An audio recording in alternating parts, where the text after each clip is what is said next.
Hi friends, எல்லோரும் எப்படி இருக்கீங்க?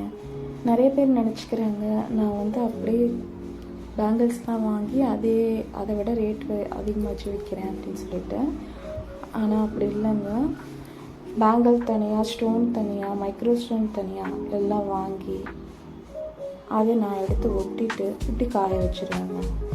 காய வச்சுட்டு அதுக்கப்புறம் ஒரு நாள் ஃபுல்லாக விட்டுட்டு அடுத்த நாள் மைக்ரோ ஸ்டோன் ஒட்டினதுக்கப்புறம் தான் இது ஃபினிஷிங்கே வரும்.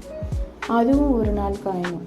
இதுக்கு கிட்டத்தட்ட 2 days ப்ராசஸ் இருக்கும்.